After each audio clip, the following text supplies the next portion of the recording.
Hello, welcome to my channel, Leonardo de Guerto. Ang ipakikita ko sa inyo ngayon ay ang aking own version. Papainit tayo ng ito, painitin natin. Turn on na natin ang turn on the heat. Ito po, maglalagay tayo ng butter.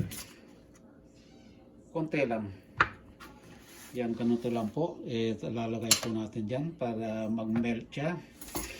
Ngayon, gusto ko lang i-share sa inyo ang aking own version paano mag top oven ng salmon. Instead nasa ilalim, sa top oven tayo ngayon. So ngayon, nagpainit na ako ng kawali at saka yung nilagyan ko na ng butter. Ayun na po, nagme-melt na. Ngayon, hayaan muna natin mag-melt yung butter. Kakalat po natin dyan. Kaya ang purpose po ng butter, kasi itong gagamitin kong salmon ay mayroon po siyang balat. So gagawin po natin, papaibabaw po natin dito. Ayan po, para hindi dumikit. At yan po ay sa ngayon ay low heat pa lang yan. Ayan, low heat pa lang. So, ang mga ingredients po natin dyan ay bubudburan po natin ng black pepper. Ayan po.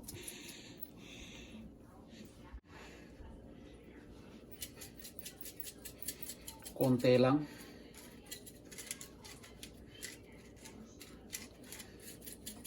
Halos kakaunti ang lumalabas. Ayan po.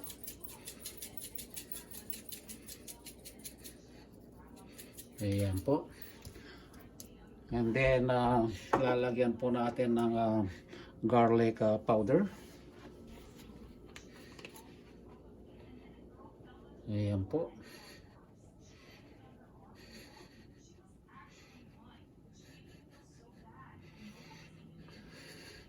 Ayan. A little bit more. Ayan. So, ipapahid lang natin. Ayan. And then, mayroon pa tayo rito yung dried garlic and hot pepper. Ito yung ano niya, oh, may sili siya. Ayan, oh. So, bubudburan po natin sa ibabaw. Ayan. Ayan na po. So, kakamayin ko na lang. Ganyan.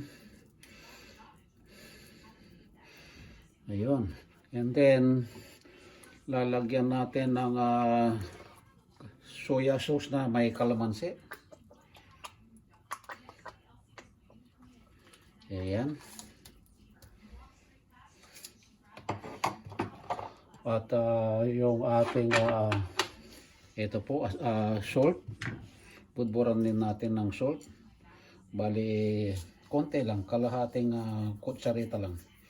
Ayan po. Pagkatapos lalagyan po natin ng mag-slice po tayo ng ginger. Ipapaibabaw po natin yan mamaya. Ayan.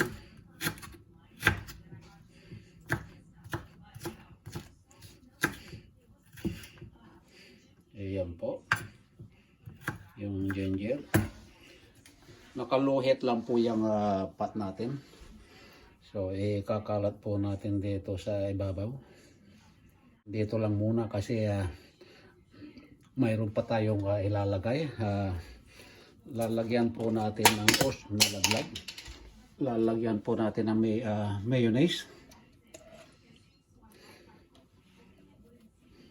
Ayan po.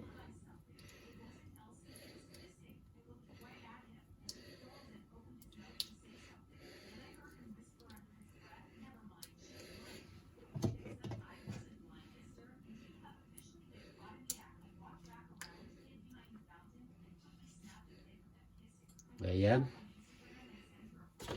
Tapos yung luya ibabalik ko.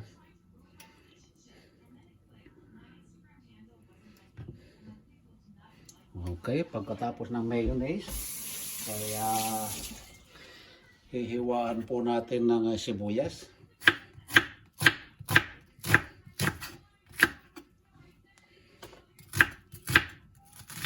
Ayan po. Paikot natin dyan sa paligid niya.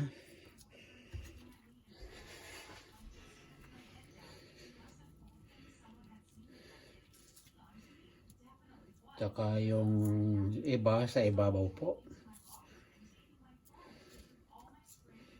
Ayan po.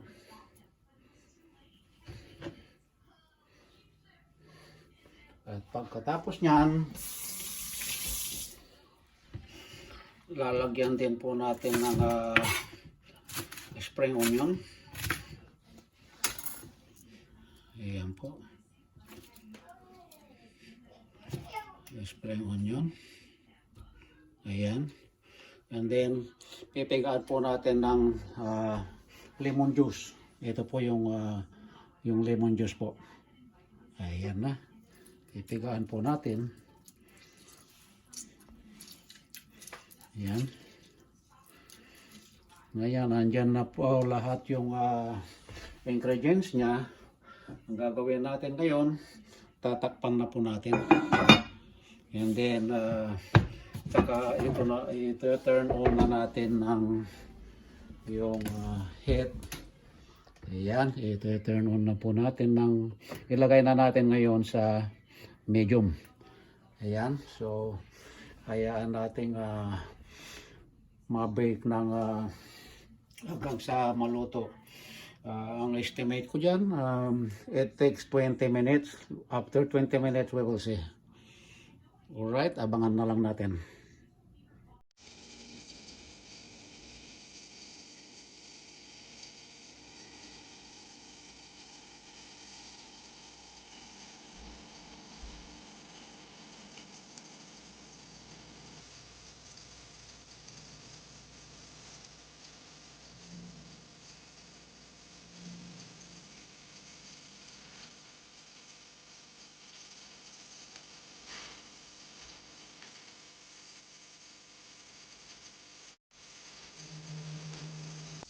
Ayan na po, 10 minutes na. So may 2 minutes pa. At para ma-check ko kung ano nang itsura. So bagamat 2 minutes pa, pwede ko nang buksan. Para ma-check kung ano na yung itsura niya. Wow! Oh my goodness! So let's check. Kasi wala akong thermometer. So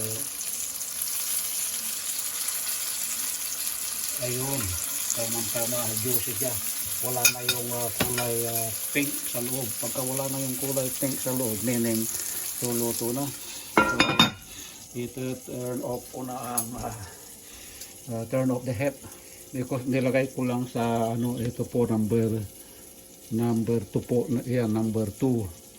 So, number 2, that is equivalent to 200. So, ito turn off na po natin. Ayan po. Balik tayo rito. Ayan. Ang sarap talaga ng salmon.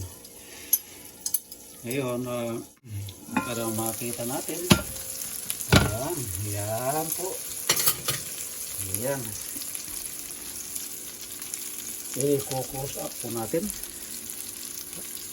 Mainit. So, hahawakan lang.